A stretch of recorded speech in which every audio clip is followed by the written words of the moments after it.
जय श्री महाकाल दोस्तों। हमारा सफ़र शुरू होता है इटारसी से, जो कि हमारा 11 घंटे का सफ़र है। इस सफ़र में हमने बहुत सारी यादें और बहुत ही मनोरंजक दृश्य आपको दिखाते हुए चलेंगे।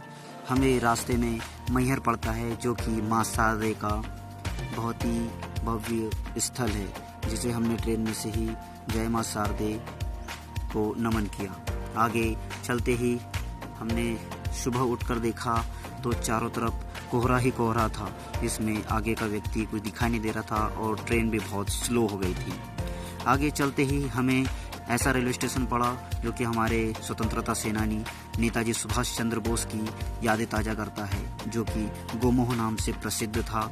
यह रेलवे स्टेशन नेताजी सुभाष चंद्र के काफ़ी यादें जुड़ी हुई है इस रेलवे स्टेशन से। आगे सफ़र हमने तय बहुत ही सुंदर सुंदर नज़ारों के साथ में किया। जब हम बैठ के थक गए तो हमने ट्रेन के अंदर ही इधर से उधर घूमना शुरू कर दिया। काफ़ी यात्रियों से मिला भेंट करते हुए हम अपने स्थान पर आकर चुपचाप बैठ गए, काहे कि थक गए थे बहुत ज़्यादा। ट्रेन में घूमना था और फिर देखने लगे बाहर के नज़ारे। बाहर के नज़ारे बहुत ही सुंदर और मनमोहक थे। हमने पश्चिम बंगाल की भूमि पे कदम रख चुके थे। जैसे हमें लोकल ट्रेन दिखी, हमें आभास हुआ कि हम हावड़ा पहुंचने ही वाले हैं। चारों तरफ भीड़ और आबादी का क्षेत्र। हावड़ा शहर बहुत ही सुंदर और मनमोहक है। हावड़ा रेलवे स्टेशन पहुंचते ही हमने सर्वप्रथम हमारे जेबों पर हाथ रखा, क्योंकि भीड़ में बहुत ही डर और सहम सलामत रखना चाहिए अपने जेबों को, ताकि हम हमारे पैसे बचा सके, नहीं तो कोई भी जेब काट सकता है। आगे जैसे बढ़े हमें मकड़ी का जाला तरीके से बहुत बड़ा मकड़ी का जाला दिखाई दिया। लोगों से पूछने में आया तो उन्होंने कहा यही हावड़ा ब्रिज है। तो हम फिर चले हमारे नेक्स्ट सफ़र पे हावड़ा ब्रिज देखने। लोगों से पूछा कि यहाँ नहाने के लिए कौन सी नदी है, तो स्नान के लिए उन्होंने हमें गंगा नदी की ओर भेजा। हम यहाँ पर बड़े ही आराम से गंगा नदी में स्नान किया और यहाँ के नज़ारे सुंदर देखने लगे। ये जो फेरी देख रहे हो, इसका किराया बहुत ही कम है, इससे यहाँ सफ़र आप कर सकते हो। हमने यहाँ गंगा जी में डुबकी लगाई। बाद में लोगों से पूछने में आया कि गंगा नदी यही है, तो उन्होंने बोला यह गंगा नदी नहीं है, यह तो हुगली नदी में स्नान कर हम निकल पड़े बेलूर शहर की ओर। बेलूर बहुत ही सुंदर और स्वामी विवेकानंद के गुरु रामकृष्ण परमहंस के द्वारा निर्मित यहाँ पर बहुत सारी यादें जुड़ी हुई हैं। हमने यहाँ से टोटो किया, जो कि बेलूर मठ की दूरी 3 किलोमीटर थी। टोटो का सफ़र बहुत ही सुंदर रहा और उसने हमें बेलूर मठ तक पहुँचा दिया। बेलूर मठ में हमने पुस्तकालय स्वामी रामकृष्ण मिशन, जहाँ पर हमें बहुत सारी पुस्तकों के बारे में पता चला, पर ये सारी पुस्तकें हमें बांग्ला भाषा में दिखाई दी, तो जो कि हमें समझने में असमर्थ थे। तो हमने मिशन घूमा और उसके बाद में बेलूर मठ, जो कि जिसकी स्थापना 1887 में स्वामी विवेकानंद ने की थी। बेलूर मठ से स्वामी विवेकानंद का बहुत ही गहरा संबंध रहा है। यहाँ भी काफ़ी भीड़ थी, क्योंकि 1 जनवरी को यहाँ बहुत भीड़ रहती है। यहाँ से आगे चलते ही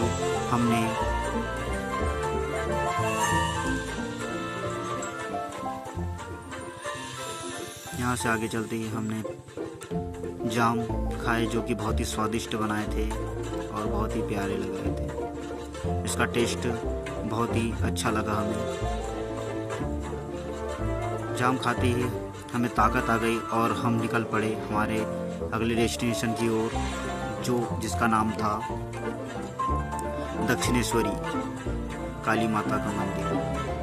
दक्षिणेश्वरी देवी, जहाँ पर रामकृष्ण परमहंस को दर्शन दिए और हमें फेरी, जो कि जहाज कहते हैं, उसकी टिकट मिली। बहुत ही कम रेट में हमें बेलूर से दक्षिणेश्वर पहुंचना था। यहाँ जब आगे पहुँचे तो काफ़ी भीड़ नज़र आई, पर नया शहर, नए जगह देखने का उत्साह हमें यह भीड़ परेशान नहीं कर सके। यहाँ की लोकल भाषा में इसे फेरी कहा जाता है। इसमें तकरीबन 500 से 600 व्यक्ति बैठ सकते हैं, जो कि आपको पूरा कोलकाता हुगली नदी के किनारे आसपास शहर में पहुंचा सकते हैं। हुगली नदी के किनारे ही बहुत सारी चीज़ें हैं जो कि दार्शनिक स्थल बनाए हुए हैं।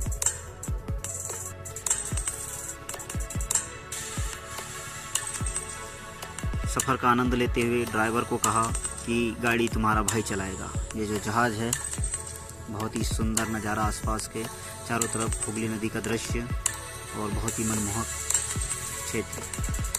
ये जो देख रहे हैं यही बेलूर मठ है, जिसकी स्थापना 1887 में स्वामी विवेकानंद द्वारा की गई थी। बहुत ही प्यारा और बहुत ही गुंबदाकार बेलूर मठ हुगली नदी के किनारे यह बसा हुआ है।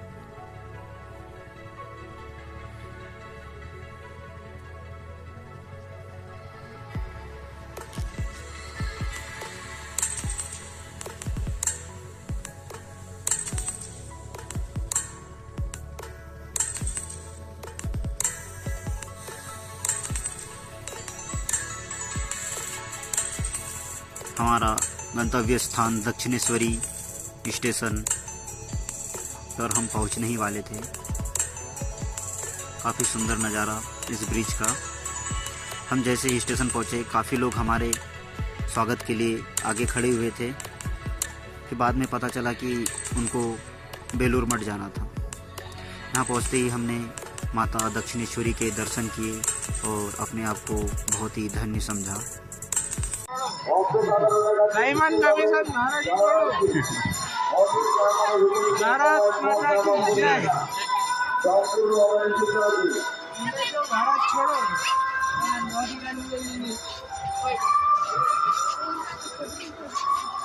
अरब कंट्री से आओ। यहाँ से दर्शन करके हम मेट्रो से कालीकट, जो कि कलकत्ते वाली 13 बच्चा न जाए खाली, कालीकट के लिए हम दक्षिणेश्वरी मेट्रो से निकल पड़े, जो कि बहुत ही सुंदर रेलवे स्टेशन है, मेट्रो स्टेशन। यहाँ से आपको मेट्रो के टोकन लेना पड़ता है और उस टोकन के द्वारा ही आपको अंदर जाने दिया जाता है मेट्रो के अंदर। यहाँ से आपको मेट्रो का टोकन लेकर हम चल दिए मेट्रो का टोकन लेकर आगे की ओर।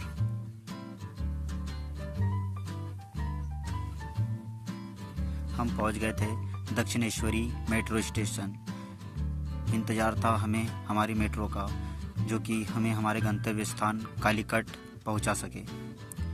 बहुत भीड़ का सामना करते हुए हमने मेट्रो के अंदर इंटर किया, पर हमारी किस्मत ख़राब थी, हमें सीट नहीं मिल पाई। बस कुछ समय था तो हम खड़े खड़े ही मेट्रो में सफ़र का आनंद लेते हुए चल पड़े। मेट्रो में खड़े खड़े चारों तरफ का दृश्य बहुत ही सुंदर लग रहा था। नीचे कार भी मेट्रो से तेज भाग रही थी, बहुत ही सुंदर नज़ारा था।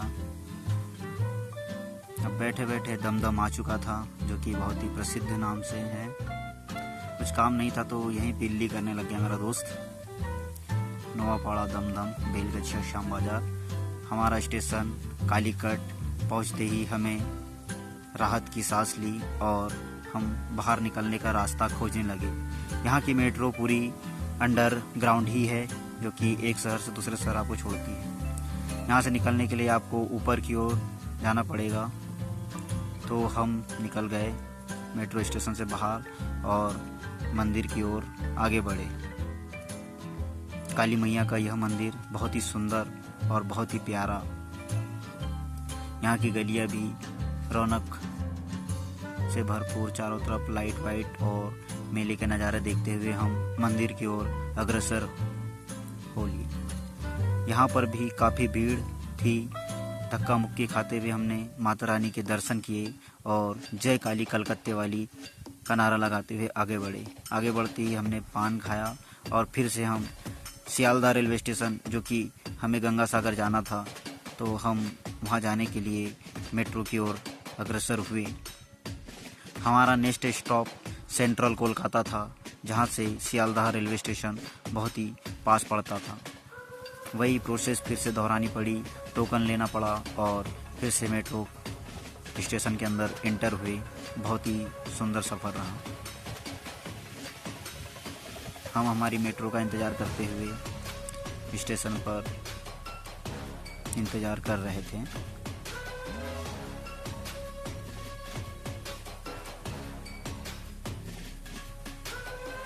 मेट्रो में बैठ हम पहुंच चुके थे सेंट्रल कोलकाता। यहाँ पहुंचते ही यहाँ से कुछ ही दूरी पर हमारा सियालदह रेलवे स्टेशन था, जो कि हमने यहाँ का दृश्य पैदल ही तय किया। हम देखना चाहते थे कि रात में कोलकाता कैसा दिखता है।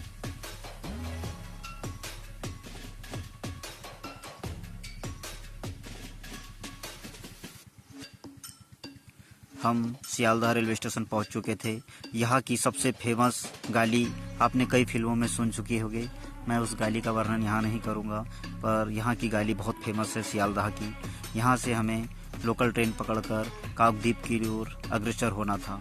तो हम हमारी ट्रेन में बैठकर और एक दो रील बनाकर आगे की ओर बढ़ चुके थे।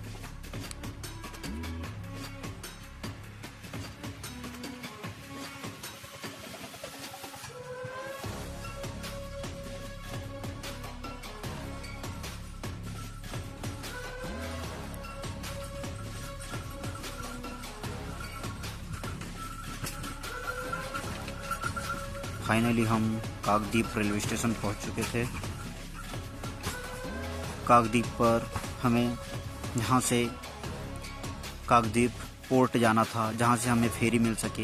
यहाँ पर आपको एक द्वीप क्रॉस करके दूसरे द्वीप पर पहुँचना होता है, जिसका सफ़र हमने टोटो से किया और हमें उसने फेरी स्टेशन, जिसे हम जहाज़ भी कह सकते हैं यहाँ के लोकल भाषा में से। तो फाइनली हम हमारे डेस्टिनेशन स्थान पर फेरी में बैठ चुके थे।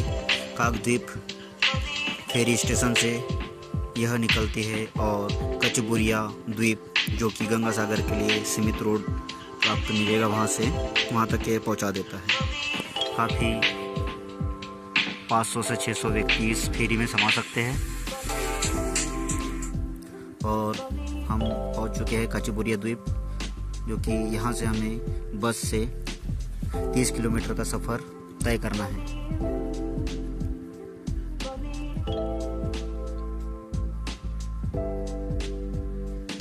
कचबुरिया द्वीप से गंगा सागर की दूरी 30 किलोमीटर की होती है, जो कि यह सफ़र हमें बस में तय करना होता है। बस में काफ़ी वृद्धजन गंगा सागर की यात्रा पे आते हैं और अपने आप को पुण्य भागी मानते हैं। यहाँ पर एक साइंस भी घटित होती है। 24 घंटे में 2 बार यहाँ ज्वार भाटा आता है, जब चंद्रमा की गति धीमी और अधिक होती है या तो यहाँ पर ज्वार भाटा की स्थिति पैदा होती है।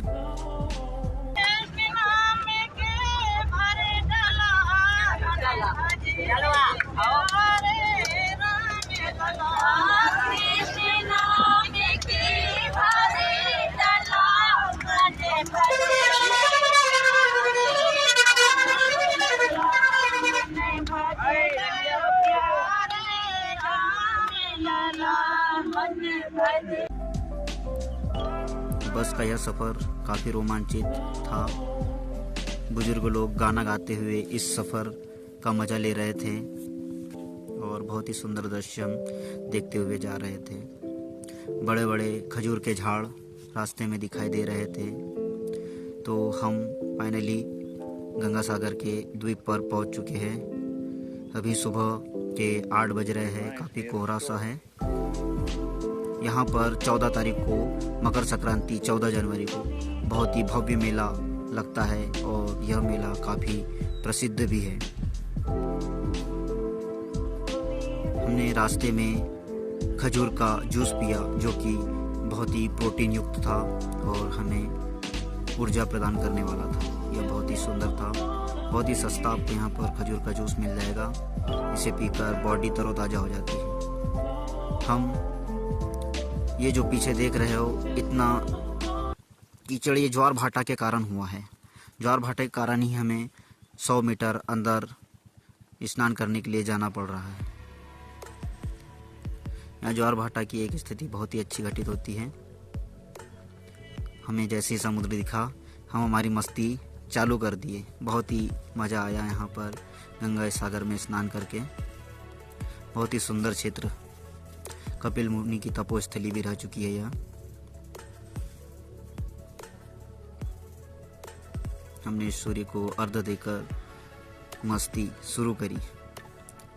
बहुत ही अच्छा सफ़र रहा हमारा समुद्र में, गंगा सागर में स्नान कर। गंगा और सागर का मिलन ही यह गंगा सागर कहलाता है। काफ़ी मज़ा किया हमने गंगा सागर के द्वीप पर, जो कि आप देख रहे हो।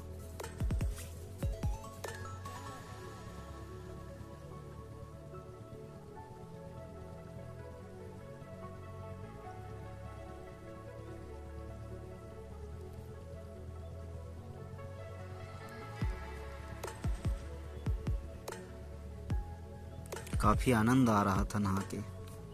सबसे एंजॉय वाला साल रहा मेरा ये नए वर्ष पर गंगा सागर का सफ़र।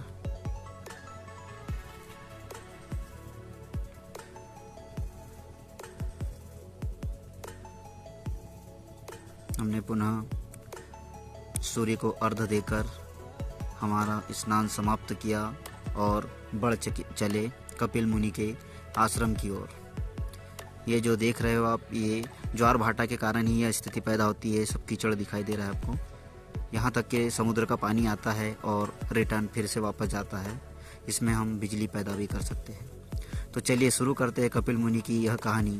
कपिल मुनि जो कि इस आश्रम में तपोस्थली थी उनकी, राजा सगर के 60,000 पुत्रों को उन्होंने यहाँ श्राप देकर भस्म कर दिया था, जिसकी मुक्ति के लिए राजा सगर के वंश भगीरथ जी ने माँ गंगा का आह्वान किया और गंगा को धरती पर अवतरित किया गया।